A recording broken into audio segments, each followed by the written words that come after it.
दोस्तों, दिल से स्वागत है आपका हमारे YouTube चैनल में। दोस्तों, वीडियो स्टार्ट करने से पहले हाथ जोड़ के आपसे छोटा सा निवेदन है प्लीज़। दोस्तों, वीडियो को लाइक और चैनल को सब्सक्राइब ज़रूर कर दीजिएगा। आपका एक सब्सक्राइब हमारे लिए बहुत ही महत्वपूर्ण होता है। धन्यवाद दोस्तों। मैं बहुत हसीन और खूबसूरत थी, लेकिन शादी की पहली रात को मेरा पति मेरे करीब भी नहीं आया। यह सब देखकर मेरे मन में कई सवाल उठने लगे कि शायद मेरा पति किसी और से प्यार तो नहीं करता है, या फिर कहीं वह नामर्द तो नहीं है। अपने साथ इस तरह का व्यवहार होता हुआ देख मैं परेशान होकर एक बाबा जी के पास गई, तो उन्होंने मेरे पति को सुधारने के लिए मुझे भभूत दिया। उस भभूत का मुझे अपने पति के खाने पीने की चीज़ों में मिलाना था। जब मैंने उस भभूत को अपने पति के खाने में मिलाया तो मेरे पति ने उस रात जो मेरा हाल किया, मेरी तो चीखें ही निकल गईं। मेरा नाम सपना है। मैं दिखने में बहुत खूबसूरत थी।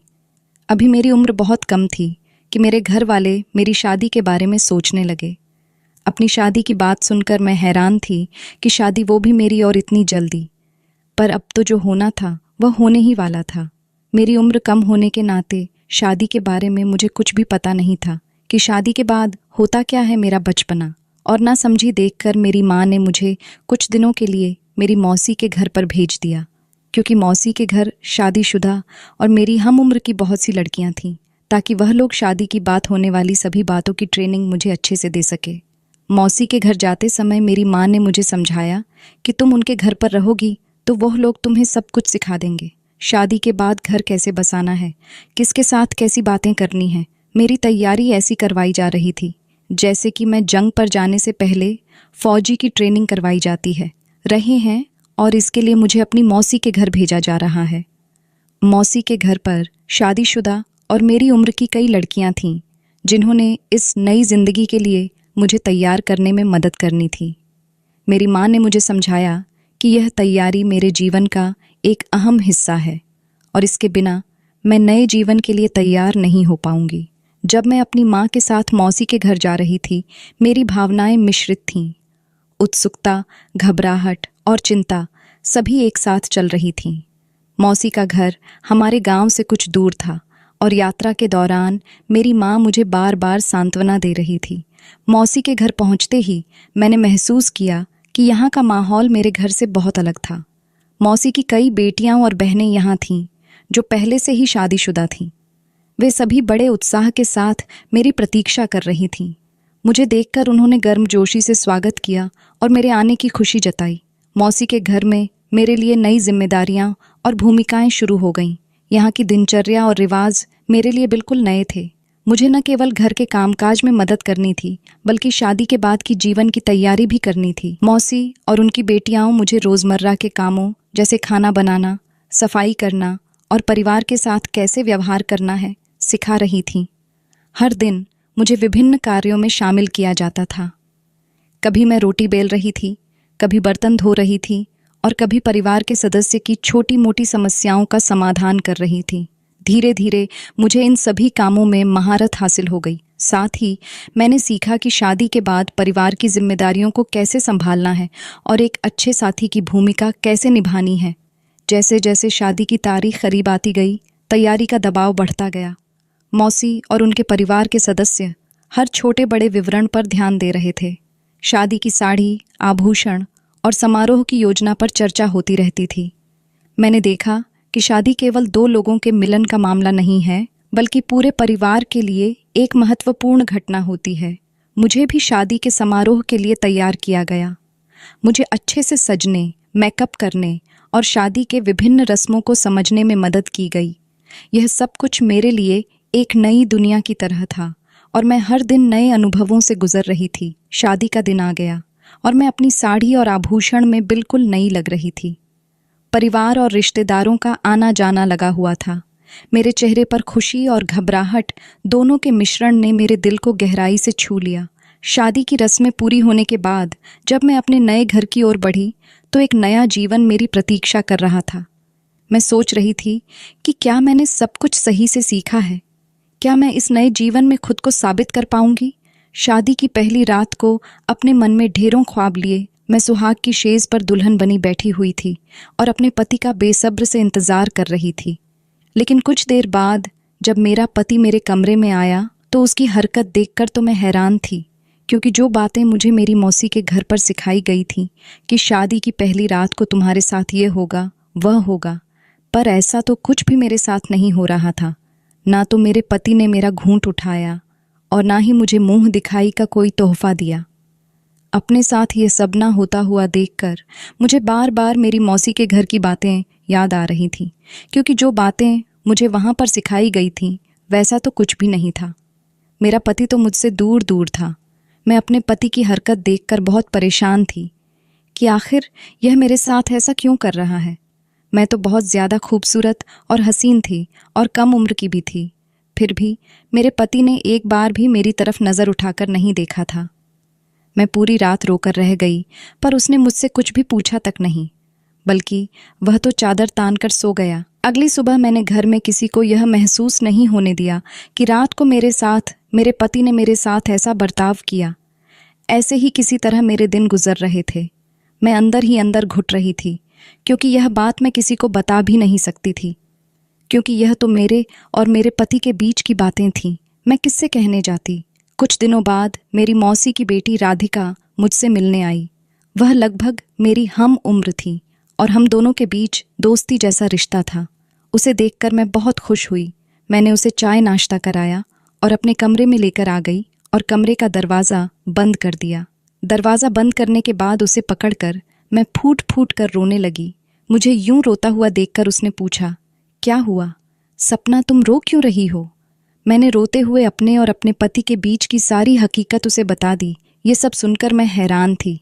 उसने हैरान से कहा, ऐसा हो ही नहीं सकता कि शादी की पहली रात हो और तुम जैसी हो और पति पत्नी के करीब ना आए, उससे बात तक ना करें। ऐसा कैसे हो सकता है? मुझे तो लगता है कि तुम्हारे पति के साथ कोई बहुत बड़ी प्रॉब्लम है। मैंने घबराकर पूछा। कैसी प्रॉब्लम? उसने कहा, या तो वह किसी और के प्यार में पागल है, या तो उसे किसी ने कुछ करवा दिया है कि वह तुम्हारे करीब कभी नहीं आए। उसने कहा, लेकिन तुम घबराओ नहीं, इसका इलाज है। मैंने उसे घबराकर पूछा, कैसा इलाज? पर राधिका ने बताया कि उसके गांव में बाबा जी हैं। वह इस तरह के लोगों को बहुत अच्छा इलाज करते हैं। अगर तुम कोई बहाना बनाकर मेरे घर पर आ जाओ तो हम उन बाबा जी के पास तुम्हें लेकर चले। मैंने कहा, ठीक है राधिका, मैं ज़रूर आऊँगी। यह सब बातें करके और मुझे समझा बुझाकर राधिका वापस अपने घर चली गई। एक दिन मैंने अपनी सास से कहा, माँ जी मुझे कुछ दिनों के लिए मायके भेज दीजिए, मेरा मन बहल जाएगा। उन्होंने मेरी इस बात को इनकार नहीं किया। कहा, ठीक है, अगर तुम जाना चाहती हो तो चली जाओ। मुझे पता था कि मेरे पति तो मुझे ले नहीं जाएंगे, इसलिए मैंने अपने भाई को बुला लिया। मेरा भाई मुझे लेने आ गया। जब हम कुछ दूर पहुंच गए तो मैंने अपने भाई से कहा, भाई मुझे घर पर नहीं जाना है, मैं घर पर किसी और दिन आ जाऊंगी। तुम मुझे मौसी के घर पर छोड़ दो, मुझे वहाँ पर कुछ काम है और ये बात माँ को बता देना, पर किसी और को मत बताना। मैं 1-2 दिन बाद जब फ़ोन करूँगी तो मुझे मेरे ससुराल पहुँचा देना। मेरी इस बात पर भाई ने मुझसे ज़्यादा सवाल जवाब नहीं किया, क्योंकि शादी के पहले मैं अक्सर मौसी के घर जाया करती थी, इसलिए उसे लगा कि शायद मुझे कुछ काम होगा और बिना वजह पूछे वह मुझे मौसी के घर पर छोड़ आया और वापस घर चला गया। राधिका ने आकर मौसी को सारी बातें पहले ही बता दी थीं।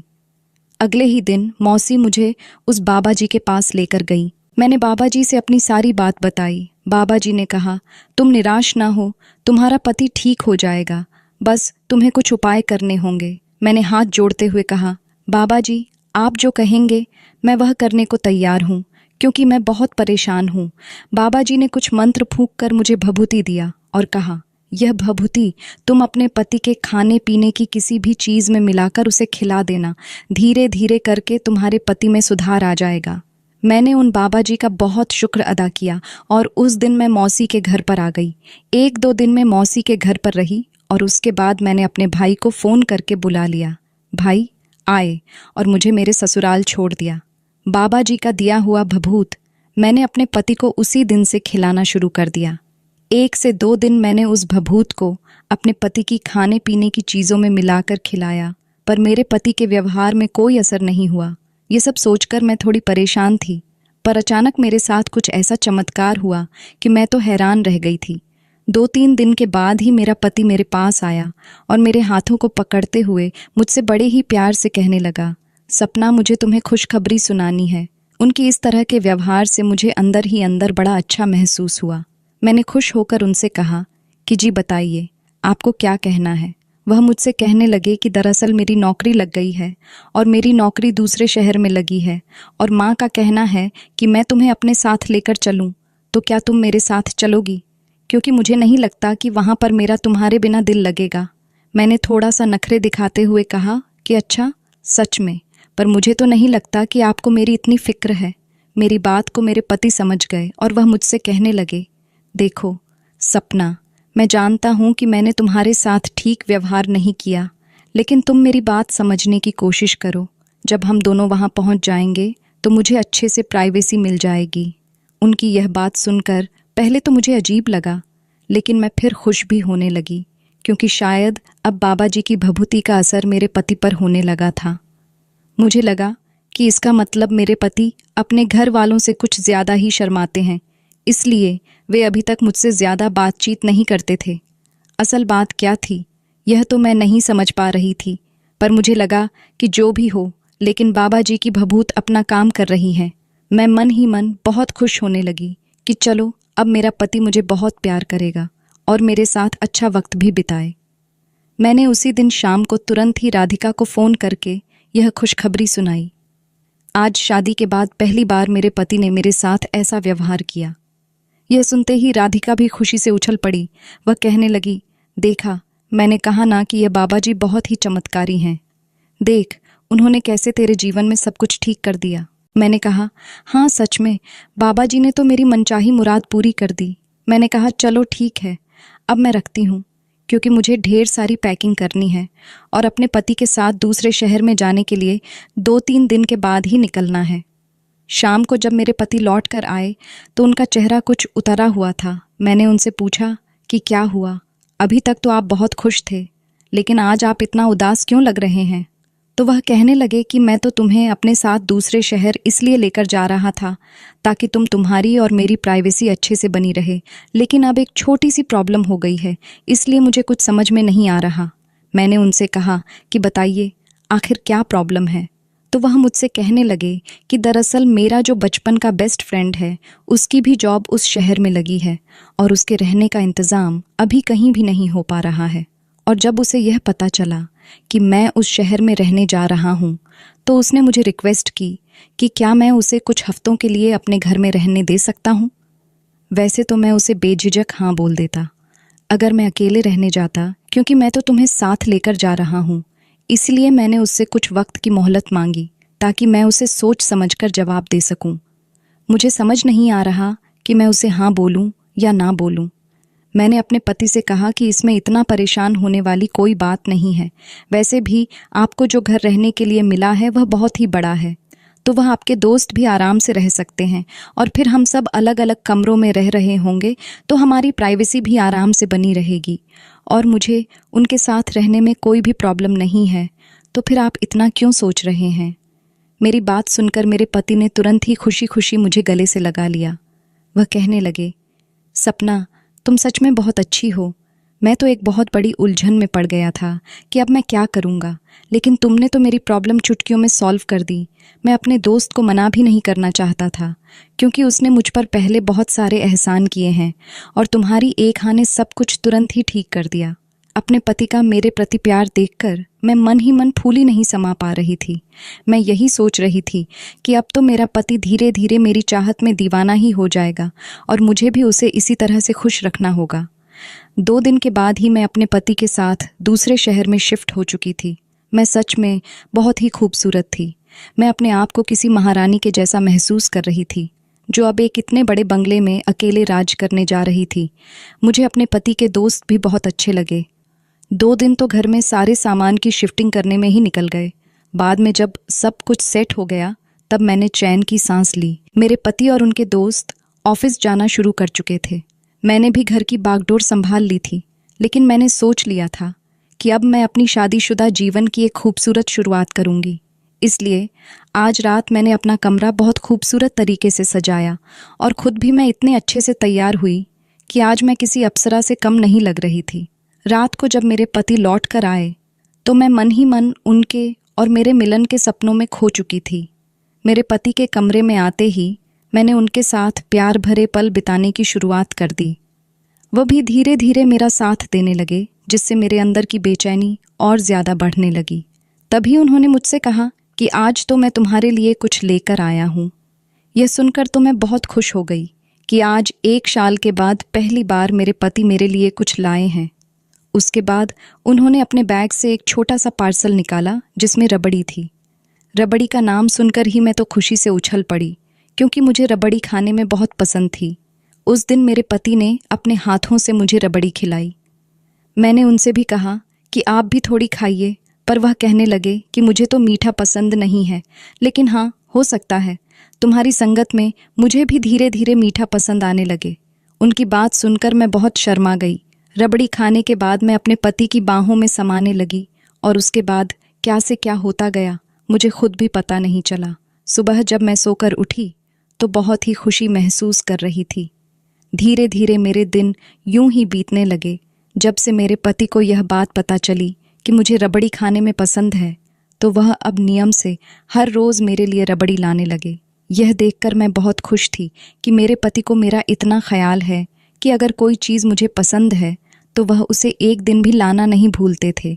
पर मुझे एक बात बहुत ही अजीब लग रही थी कि अब धीरे धीरे मेरे पति का व्यवहार मेरे प्रति बिल्कुल वैसा ही होने लगा जैसा कि शादी के बाद था। बस सिर्फ रबड़ी ही मेरे लिए प्यार से लेकर आते थे। उसके अलावा वह मुझसे कोई खास बातचीत नहीं करते थे।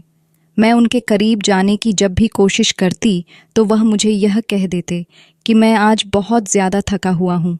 न जाने क्यों आजकल मुझे खुद भी बहुत थकान लगने लगी थी और जिस वजह से मुझे जल्दी ही नींद आ जाती थी। मैंने सोचा कि शायद आजकल का मौसम ही कुछ ऐसा है, इसलिए इन्हें भी इतनी थकान लगती है। और मुझे भी 1-2 महीने ऐसे ही चलता रहा और मुझे लगने लगा कि शायद मैं कुछ ज़्यादा ही कमज़ोरी महसूस कर रही हूँ। इसलिए मैं डॉक्टर के पास खुद का चेकअप कराने के लिए चली गई। मुझे डॉक्टर ने कुछ दवाइयाँ लिख दी और एक डाइट चार्ट बनाकर दिया और कहा कि आपको इसे फॉलो करना होगा। मैंने भी सोचा कि जब सेहत अच्छी नहीं रहेगी तो फिर मैं अपनी ज़िंदगी को एंजॉय कैसे करूँगी। इसलिए मैंने उस डाइट चार्ट को फॉलो करना शुरू कर दिया। उस रात जब मेरे पति मेरे लिए रबड़ी लेकर आए तो पहले तो मैंने सोचा कि अगर 1-2 दिन खा लूँ तो कुछ भी नहीं होगा, पर फिर मैंने सोचा कि ऐसे तो फिर यह रोज़ का हो जाएगा। इसलिए उस दिन मैंने रबड़ी को फ्रिज में जाकर रख दिया और चुपचाप जाकर लेटकर सो गई। आधी रात के वक्त मुझे कुछ अजीब सी आवाज़ें सुनाई दी, जिससे मेरी अचानक आंख खुली। मैंने जब उठकर देखा तो मेरे पति बिस्तर पर नहीं थे। मुझे लगा कि यह इतनी रात को आखिर कहाँ चले गए। तभी मैं तुरंत ही कमरे से बाहर निकल कर आ गई, पर मुझे मेरे पति बाहर कहीं भी नज़र नहीं आ रहे थे। मैंने ध्यान दिया कि आवाज़ें मेरे पति के दोस्त के कमरे से आ रही थीं। मुझे लगा कि हो सकता है यह दोनों आपस में बातें कर रहे हों, शायद इन्हें नींद नहीं आ रही हो, इसलिए सोचा हो कि चलो कुछ गप्पे मार लेते हैं। मैंने सोचा क्यों 2 दोस्तों के बीच में पड़ना, इसलिए मैं वापस कमरे की तरफ जाने लगी, लेकिन तभी मुझे मेरे पति के चीखने की आवाज़ सुनाई दी, जिससे मेरे कदम अचानक ही रुक गए। मुझे लगा कि अगर यह बात कर रहे हैं तो फिर मेरे पति चीखे, क्यों इन्हें चोट लग गई है। उन्हें चोट लगने के ख्याल से मैं तुरंत ही उनके दोस्त के कमरे की तरफ भागी तो दरवाजे के करीब पहुंचकर मैंने देखा कि दरवाज़ा हल्का सा खुला हुआ था। मैंने सोचा कि एकदम से कमरे में जाने से कहीं यह लोग चौंक ना जाएं, इसलिए मैंने धीरे से झांक कर देखा, पर मैंने जैसे ही अंदर झांक कर देखा तो मेरे पैरों तली से ज़मीन ही निकल गई। मेरे पति के दोस्त मेरे पति के साथ वह सब कर रहे थे। मैंने ज़िंदगी में पहली बार ऐसा कुछ देखा था, जिसे देखकर मेरे हाथ पैर कांपने लगे और मैं लड़खड़ा कर वहीं पर गिर पड़ी।